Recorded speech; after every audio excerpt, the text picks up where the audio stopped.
stand up and say you're not being a good historian. But I hope to God I don't do that, ever. Okay.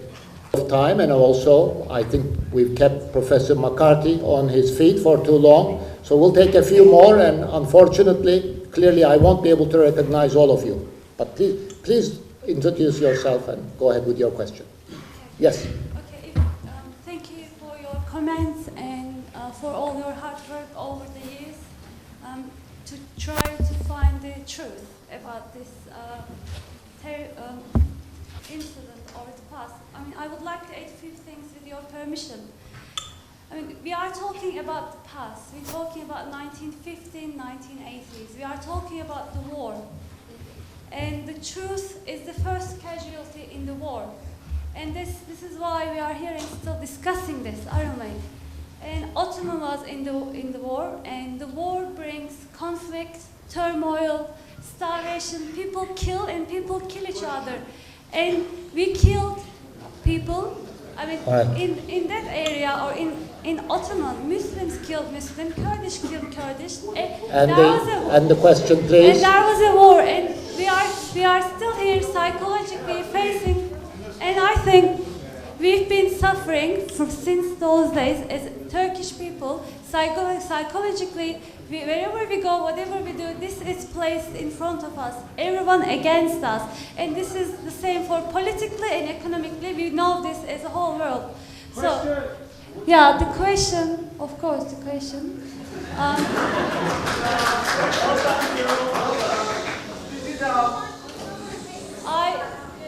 You said all the historical tests. Do you think the image of Turkish? Go ahead. Do you think the image of Turkish has changed in America and Europe now? Thank you. Okay. Thank you. Yes, surely the image of Turks in America has changed tremendously because it couldn't possibly have gotten any worse. I mean, the image of Turks in America in the time I'm talking about here was slightly better than the image of the devil, but only slightly.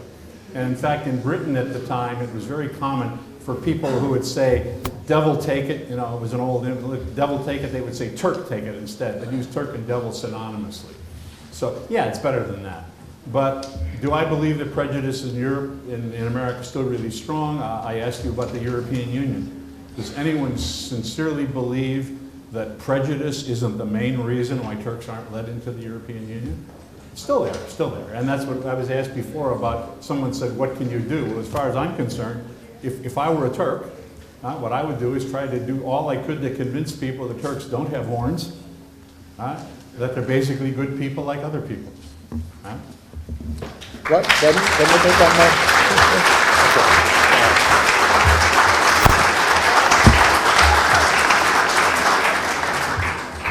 All right, we'll take one more question.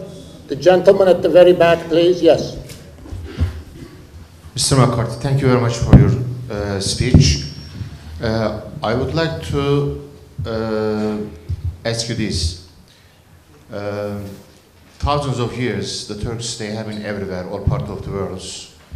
And the Ottoman Empire, for 700 years, was in most of the areas.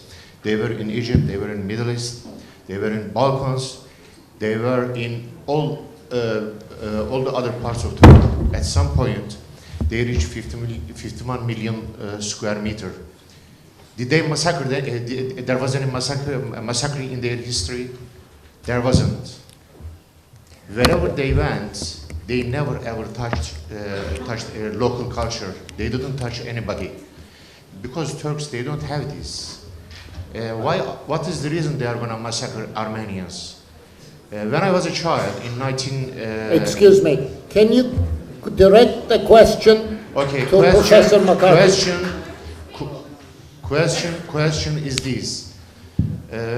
This Armenian issue has been created just to divide Turkey, and it's just an imperialist lie. There is not any solid evidences against it, as you explained in your speech. There is nothing to prove. There are a lot of Armenians in Turkey today. They live in peace. Yes, yes, yes. There are a lot of Armenians living in Turkey, in Istanbul, in Adana. No problem.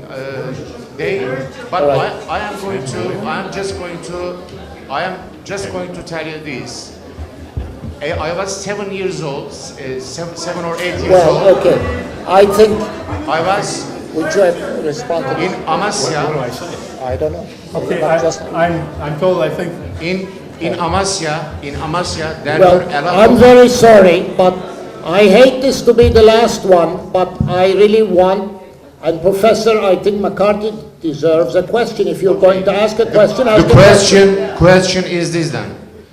Can you tell me, Mr. McCarthy, in the whole Turkish history, is somebody claimed they have been killed or tortured by Turks? Okay, that's the question. Well, unfortunately, I wish I could answer that question, but you're asking me about, the Turks came into Anatolia in about the year 1050 approximately, and they're still there today. You're asking me to discuss 1,000 years of history, and all I can say is, as a Turkish historian, it strikes me that the Turks were both good and bad at various times. That like human beings all over the place, they made mistakes. That some of the sultans were great men, some of the sultans were not so great. And that the main reason that people died in the Ottoman Empire, however, especially in World War I and these periods, was because of starvation and disease. That's the main thing that went wrong in the Ottoman Empire.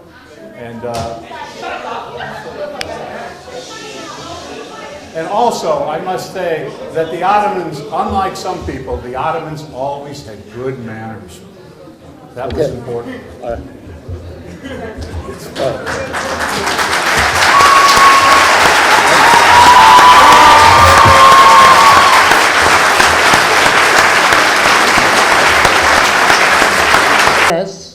About talking to each other. I think there was a gentleman here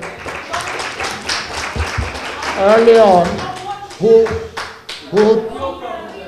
talked about yes, there is history and we have problems about history, but it's also true that Turkey and Armenia are neighbors today, and I think it is important for Turks and Armenians to try to begin to communicate with each other, and perhaps through this communication we will make progress in dealing with the so much pain and with this history. I think we should begin to communicate about, continue to communicate about history, but it's also important to communicate about the present and about ways of cooperating with each other. Thank you very much to all of you for coming this evening.